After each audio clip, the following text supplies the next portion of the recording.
Boa noite a todos, sejam bem-vindos a mais um programa A Palavra da Vida, que vem para vós ao vivo a partir desta página do Facebook que está em meu nome.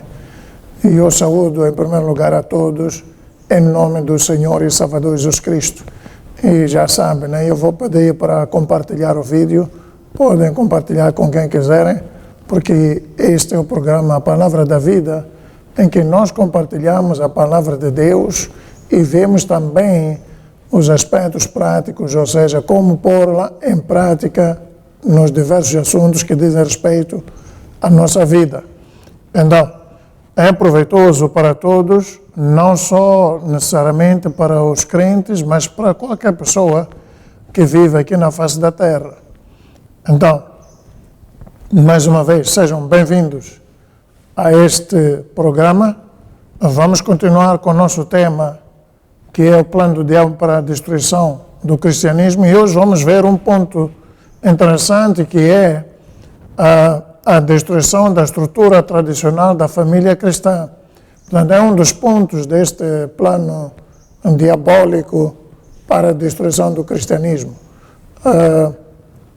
E como já devem saber, se tiverem visto as edições anteriores, esta mulher que o diabo usou para disseminar e implementar este plano, Alice Bailey, ela acreditava que as formas tradicionais da família é opressiva, mas ela também sabia que a família, na sua estrutura básica, é a base de toda e qualquer sociedade. Então, ela, por causa das convicções dela, achava que era necessário libertar, digamos assim, as pessoas dessa estrutura familiar que ela considerava opressiva, ou seja, que não era boa essa estrutura da família que Deus estabeleceu. Para ela não era boa, era opressiva, então era necessário fazer alguma coisa para destruir esta estrutura que Deus estabeleceu e desvalorizá-la também, para que as pessoas pudessem estar livres desta opressão, segundo ela, que é a estrutura tradicional da família judeu-cristã. E ela também sabia que, ao destruir esta estrutura básica tradicional da família, também havia de destruir as sociedades, porque a família, em todo o sítio, se diz que é a base ou a célula da sociedade. Então, significa, em última análise, o objetivo dela ou do diabo é destruir a sociedade. Não é só a família, não é? Então, para conseguir alcançar este objetivo de destruir ou desvalorizar a estrutura tradicional da família cristã, ela entendeu ou escolheu fazer isso por via dos meios de comunicação de massas. Nessa altura já havia televisão e naturalmente rádio, mas com o evoluir da sociedade e também da ciência, foram aparecendo outros meios de comunicação de massas. Nós já sabemos nos dias de hoje, além da televisão, a televisão evoluiu muito, mas também temos a internet, temos as redes sociais. Então, mesmo esses meios continuam nos dias de hoje sendo usados para esse fim. E é o que nós vemos, né? A promiscuidade sexual, a libertinagem sexual é promovida de todas as maneiras e em todos esses meios de comunicação social. Na televisão nós vemos isso, em filmes, em programas, mesmo considerados programas de família, é disseminada este veneno que visa destruir o conceito, a ideia, a moral que existe sobre a estrutura tradicional da família cristã. E se nós formos a fazer uma análise desde os princípios do século passado, que este plano começou a ser implementado, até hoje, houve uma evolução negativa da estrutura da família cristã. Portanto, aquilo que era moralmente respeitado há 100, 90, 80, 50 anos atrás, hoje já é vulgarizado, que é a família no conceito que Deus estabeleceu, ou seja, marido é o homem, mulher ou esposa, que é mulher do sexo feminino, e filhos. Essa é a estrutura que Deus estabeleceu quando no Jardim do Éden ele viu que não era bom que o homem vivesse sozinho. Então, é essa estrutura que está sendo atacada, que está sendo vulgarizada, desvalorizada por meio dos diferentes meios de comunicação de massas e, até certa medida, se nós formos a ver na sociedade ocidental, nos países ocidentais ou os países considerados desenvolvidos, o casamento já não tem aquele valor que devia ter ou que tinha no princípio, né? Não quer dizer que antes disso não havia promiscuidade sexual. Já havia adultério, já havia fornicação, já havia sexo fora do casamento, já havia homossexualismo, já havia até bestialismo, que é sexo com animais, já haviam todas essas coisas, mas a disseminação disso foi acelerada por via deste plano que o diabo tinha. Isso foi acelerado e disseminado para todas as sociedades. Hoje em dia já é comum, mesmo aqui em Moçambique, onde nós vivemos, já vemos que o casamento já não é tão respeitado como era antes, não é? Nós vemos, por exemplo, a proliferação da união de facto. União de facto, apesar de ser reconhecido pela lei e talvez até pelas tradições, mas à luz da palavra de Deus, não é aceitável. Não é aceitável porque isso é pecado. Para Deus, casamento é quando homem e mulher comparecem diante dele para ser consagrados. Isso é que é casamento diante de Deus. Quando isso não for feito, então, por muitos anos que as pessoas vivam nessa condição de união de facto, para Deus continuam estando no pecado, né? E a coisa triste é que isso mesmo no seio da igreja já é comum. Já é comum, os crentes sentem-se confortáveis nessa situação. Não tem aquele temor do Senhor para se arrepender e corrigir essa situação pecaminosa em que estão a viver.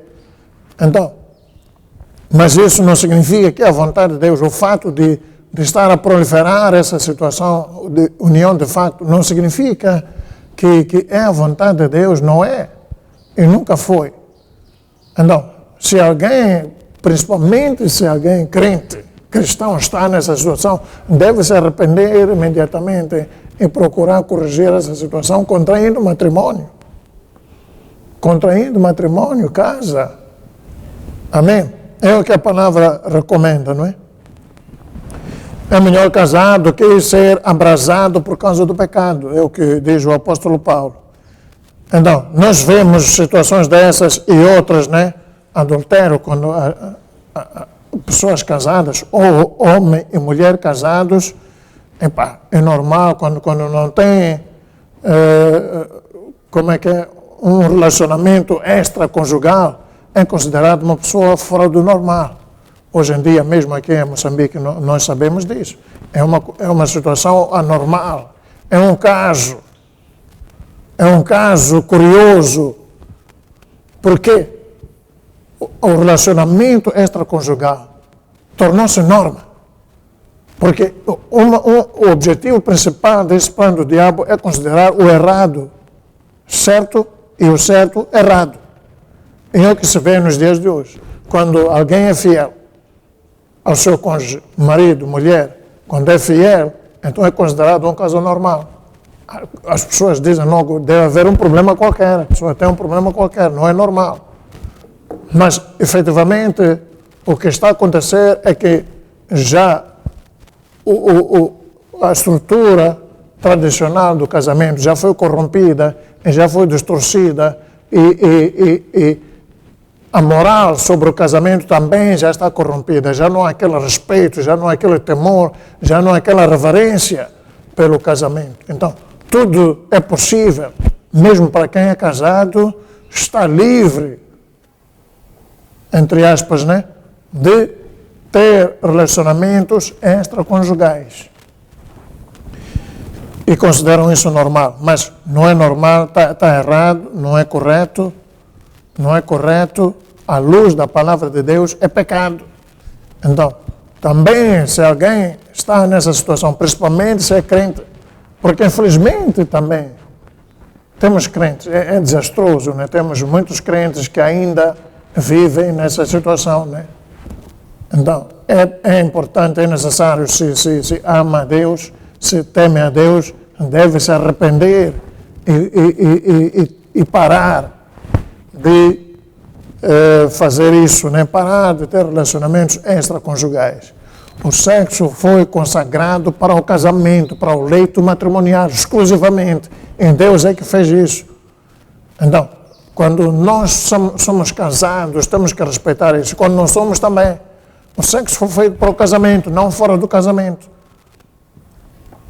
Não fora do casamento. Hoje em dia, por exemplo, quando os jovens estão a namorar, já é normal ter sexo. Quando não há sexo, há problemas.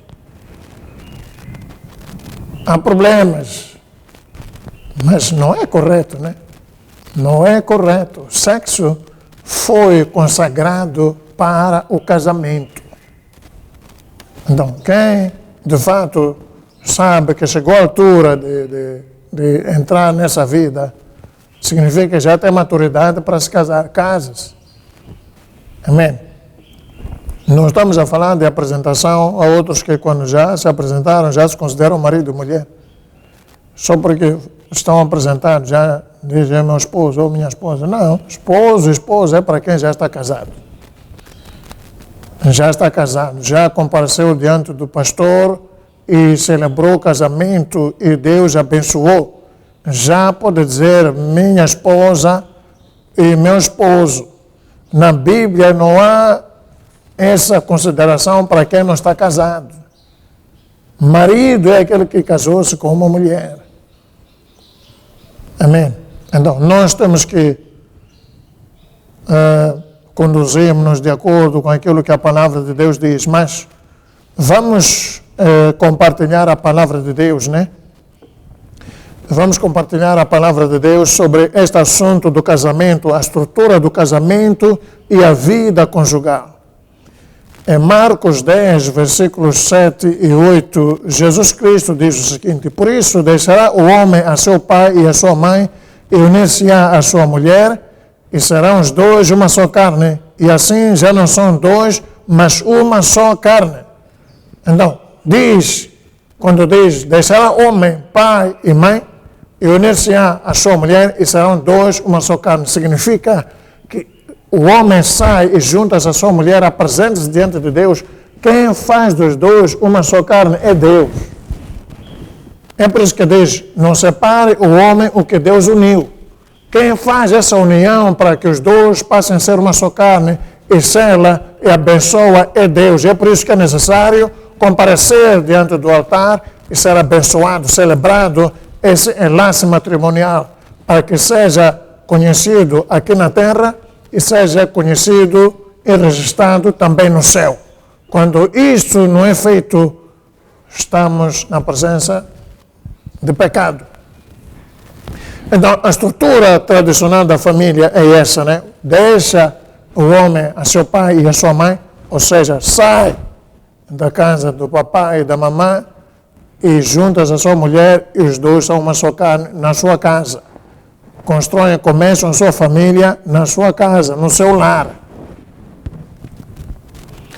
Porque lá em casa do papai e da mamãe, o papai é que é dono da casa, é chefe de família, e a mãe é dona da casa.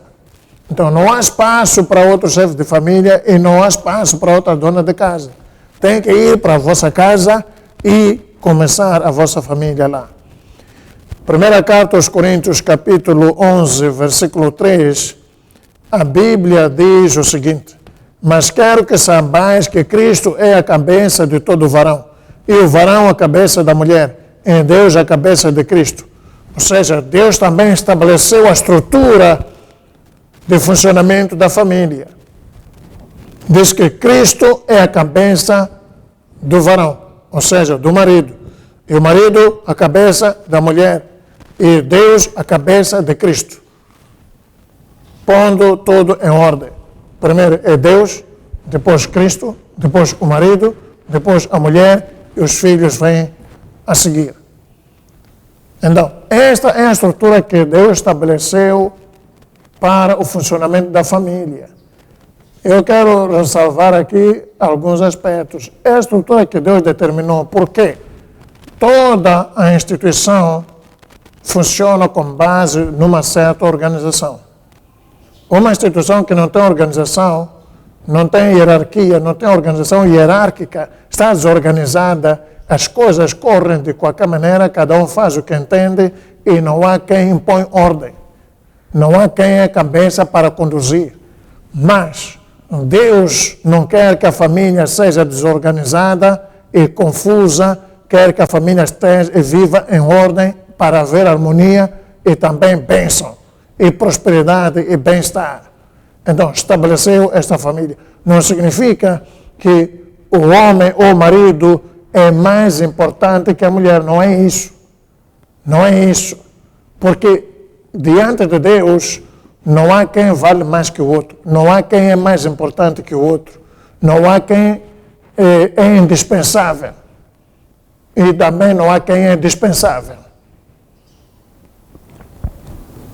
Deus quis, pura e simplesmente, que a família fosse organizada e pudesse viver em harmonia. Então, pois Ele é a cabeça de Cristo, ou seja, Deus está acima de tudo e de todos. E depois Cristo, e depois o marido, e depois a mulher. O marido é o ministro de Deus na família, é o pastor da família, o marido. Amém? É importante ressalvar isso, é importante ressalvar isso. Diz na carta aos Colossenses, capítulo 3, versículos 18 e 20, vós, mulheres, estáis sujeitas a vosso marido, a vosso próprio marido, como convém no Senhor. Vós, maridos, amai a vossa mulher e não vos irriteis contra ela. Vós, filhos, obedecei em tudo a vossos pais, porque isto é agradável ao Senhor. Vejam como é que a família deve funcionar e se organizar. O marido deve amar a mulher como cabeça, como ministro, como pastor da família. O ministério do homem é amar a mulher. É uma responsabilidade que Deus dá ao marido amar a mulher. Amém? E diz a mulher, sujeita-te a teu marido, ou seja, respeita o marido como cabeça, como chefe da família, posto por Deus. Respeitar o marido significa também respeitar a Deus. Amém? Significa respeitar a Deus, honrar a Deus e temer a Deus. Aleluia. Por quê? Isso aí não significa inferioridade de forma nenhuma. Não é isso. Então, não é correto quando se faz essa interpretação, porque é essa interpretação que depois dá problemas, que depois começa a fazer a mulher sentir-se inferior, mas de forma nenhuma a mulher é inferior. A mulher não é em nada inferior ao homem. Veja uma coisa, Deus pagou o mesmo preço tanto para a mulher como para o homem. O sacrifício que Jesus Cristo fez é o mesmo, tanto para o homem como para a mulher. Tudo aquilo que a Bíblia diz para o homem também é para a mulher. Ou seja, a salvação, o nascimento, o novo nascimento, o Espírito Santo, o Espírito Santo que o homem recebe é o mesmo, exatamente o mesmo que a mulher recebe. Não há diferença nenhuma. Não há que o marido recebeu um Espírito Santo maior ou completo e a mulher não. Não é isso. Todos nós recebemos as mesmas coisas de Deus. Então, diante de Deus não há quem seja melhor ou não. Não há. Diante de Deus temos todos o mesmo valor. Mas é pura e simplesmente, eu volto a repetir, Deus tinha que estabelecer uma estrutura para que a família possa viver organizada. Tem que haver quem vai à frente, quem lidera. O líder não é mais valioso, não é o mais importante, não é. Mesmo nas instituições, nas empresas, organizações, o líder não é o mais importante. Todos os que fazem parte dessa instituição têm o mesmo valor, têm a mesma importância, porque fazem parte. Então, é isso que Deus fez na família, não é? Vós, mulheres, estáis sujeitas a vosso próprio marido, como convém no Senhor. Vós, maridos, amai a vossa mulher e não vos irriteis contra ela. Marido, não te irrites contra a tua mulher, ama a ela, independentemente do que ela faz. Aqui, este amor é incondicional. É incondicional, não depende das circunstâncias, não depende do comportamento da mulher, não depende do que ela faz ou não faz, não depende do que ela é ou não é. A partir do momento em que ela é esposa, tem o direito de ser amada pelo marido. E o marido tem a obrigação de amar a mulher diante de Deus. Isso é um mandamento. Aqui não está sugerido, diz amai. Isto não é sugestão, é uma instrução. Da mesma forma que a mulher tem instrução para sujeitar-se ao marido, ou seja, reconhecer nele o chefe da família, e respeitar a ele e também dar a ele todo o apoio que ele precisa da mulher como sua adjuntora. Amém? Ser adjuntora não significa ser mais fraca. Não é necessariamente isso, né? Não é necessariamente isso. As mulheres são fortes. São fortes, não são fracas de forma nenhuma. Elas são fortes. É por isso que o homem precisa de uma adjuntora. Aleluia. E diz, vós filhos, obedecei em tudo a vossos pais, porque isto é agradável no Senhor.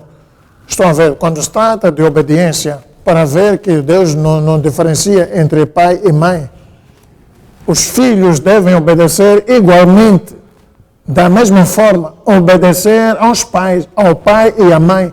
Não deve haver diferença, obedecer mais ao pai porque é chefe da família e a mãe não respeitar. Não é isso. Os filhos têm a obrigação de respeitar os dois da mesma maneira, com o mesmo respeito, com a mesma obediência, com a mesma reverência, com o mesmo amor. Amém? Porque isto é agradável ao Senhor. Isso agrada ao Senhor. Então, quando os membros da família vivem desta maneira, a família vive em harmonia e as bênçãos de Deus se multiplicam cada vez mais. A graça de Deus se multiplica cada vez mais. A graça de Deus para a vida, existe a graça de Deus para a vida, para permitir a família prosperar e viver bem. Desfrutar da paz de Deus, desfrutar do amor de Deus e prosperar. É quando vivem nesta harmonia estabelecida por Deus. Então, esta é a estrutura tradicional da família judeu-cristã. E é isto que o diabo está a atacar de diversas formas que eu já mencionei atrás. Não é de voltar a referir-me a isso. O que nós temos que ver agora é como é que nós devemos viver para resistir ou enfrentar com sucesso a estes ataques que de todas as formas e de todos os lados são movidos e lançados contra a família ou a estrutura da família judeu-cristã. Então, no livro de Malaquias, capítulo 2, versículos 13 e 14, diz o seguinte, a palavra, ainda dizeis isto, cobris o altar, ainda fazeis isto, cobris o altar do Senhor de lágrimas, de choros e de gemidos, de sorte que Ele não olha mais para a oferta. nem aceitará com prazer da vossa mão. E dizeis, por quê?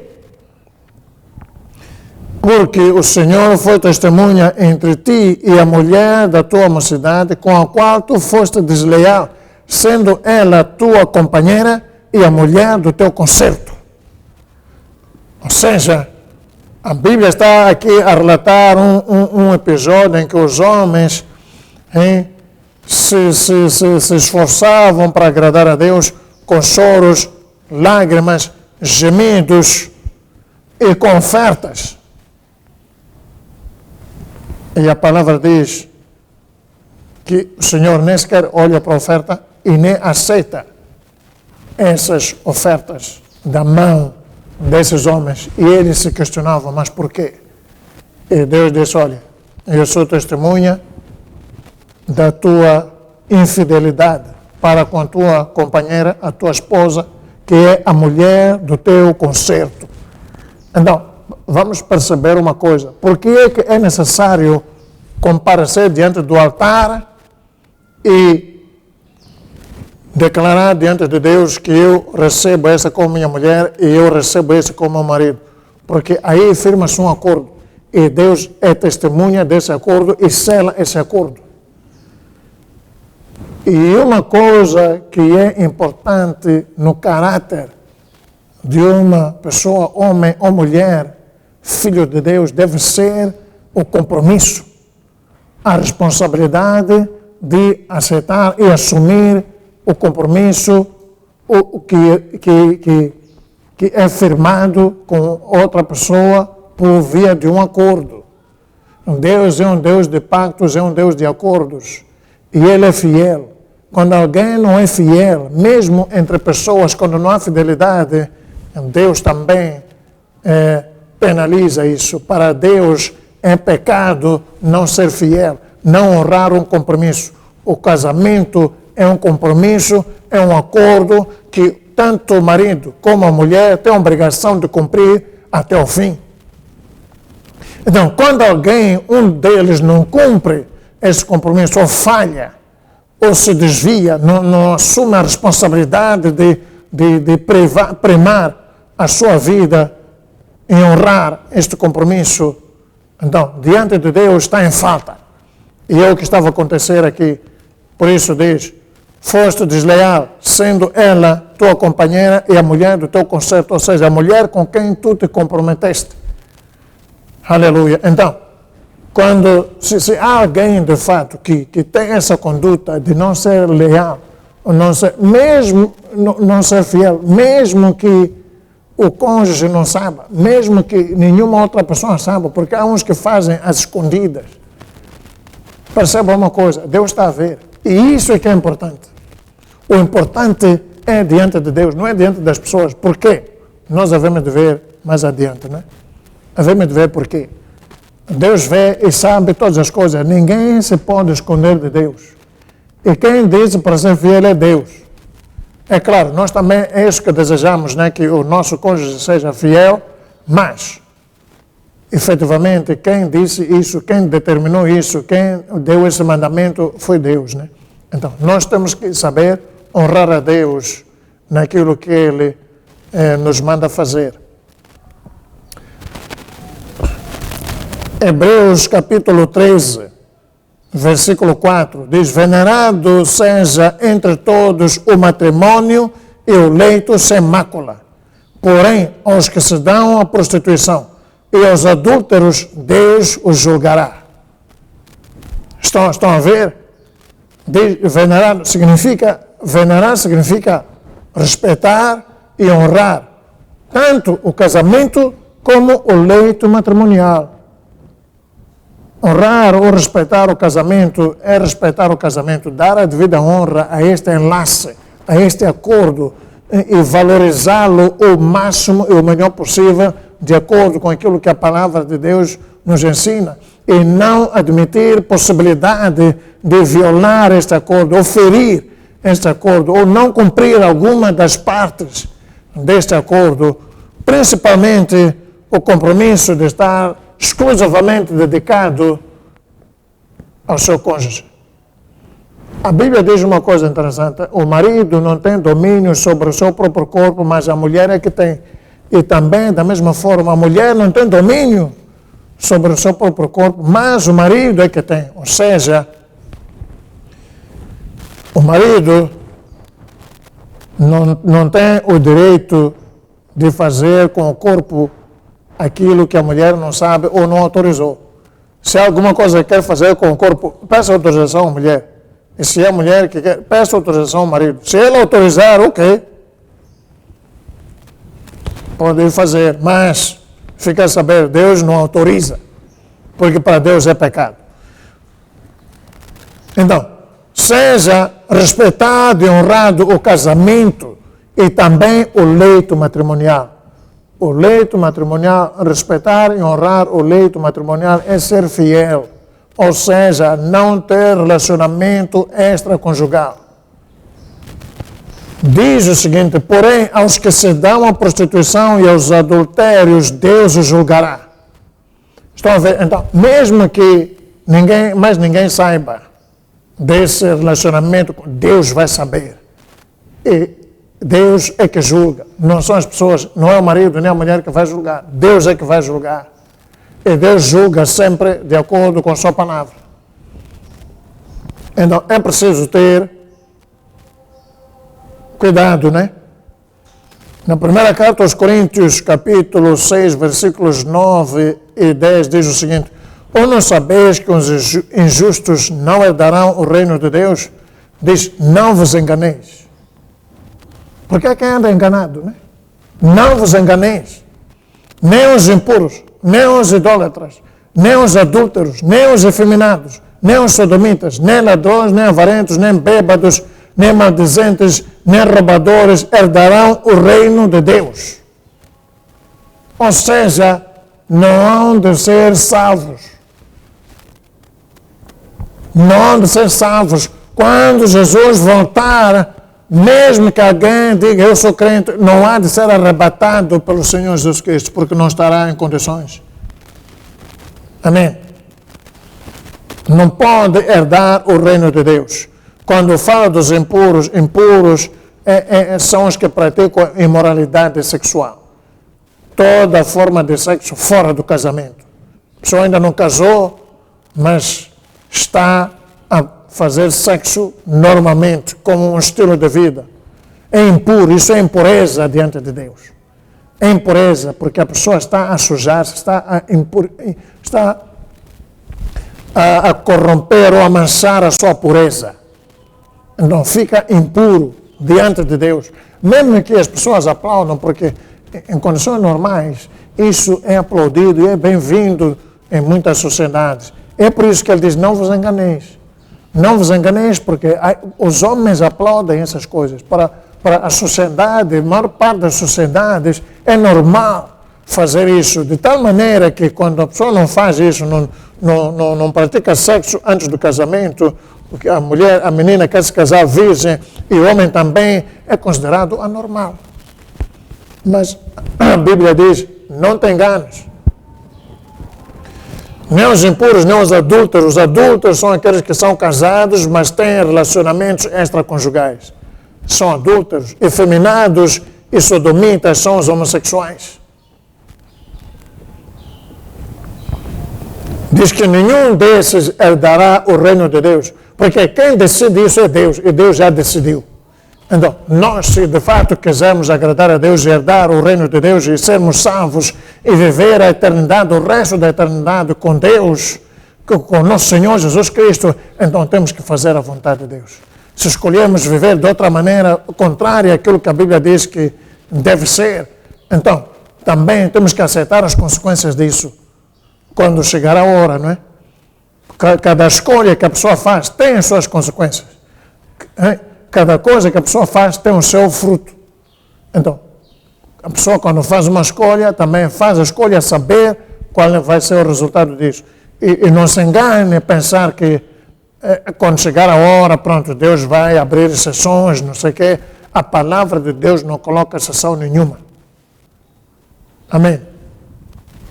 Não coloca exceção nenhuma. Então, aquilo que Deus estabeleceu sobre a estrutura tradicional da família e a forma de viver da família é final. Não há de mudar. Deus não precisa de mudar para agradar as pessoas. As pessoas é que têm que mudar para agradar a Deus. Porque Ele é Deus, Ele é Senhor, Ele é Deus de tudo e de todos, Senhor de tudo e de todos, e requer obediência e temor de todos os homens. Então, se Ele mudasse, não seria Deus, né? A Bíblia diz que Ele não muda e nem há sombra de variação nele. A palavra de Deus é esta que nos foi dada e não há de mudar. Não há de mudar para agradar ao mundo. Não há de mudar para agradar as pessoas. Não há de mudar para abrir exceções. Então, nós é que temos que mudar e submetemos-nos totalmente à palavra de Deus e ao senhorio de Jesus Cristo. Amém. Então, esta era a mensagem que nós tínhamos preparado, que preparamos para compartilhar sobre este ponto em particular do plano do diabo para destruir a estrutura judeu-cristã da família que Deus estabeleceu. Essa é a vontade de Deus e prevalece, permanece a mesma. Deus não mudou, então nós é que temos que mudar e não nos deixamos enganar pelas manobras e maquinações do diabo. Tudo isso que acontece fora do casamento é contra a vontade de Deus e é resultado deste plano do diabo para corromper a família e, em última análise, destruir a família. Porque ele não quer ir sozinho para o inferno, quer arrastar multidões. Então, seja sábio, seja inteligente, não permita que o diabo leve a ti para o inferno com ele. O inferno é uma realidade, existe, mas foi preparado para o diabo, não para pessoas. Entretanto, aqueles que se deixam enganar pelo diabo hão de ir com ele para o inferno. Não é essa a vontade de Deus, é por isso que a salvação veio para todos, né? Mas Deus não obriga ninguém. Deus não obriga ninguém. É decisão de cada um aceitar a salvação, receber Jesus Cristo como Senhor da sua vida e viver de acordo com a palavra de Deus, crer em Jesus Cristo e crer em Deus e crer na palavra e honrar a Deus na sua vida. É isso que vai garantir a tua salvação e vai garantir o bem-estar, as bênçãos e a proteção de Deus.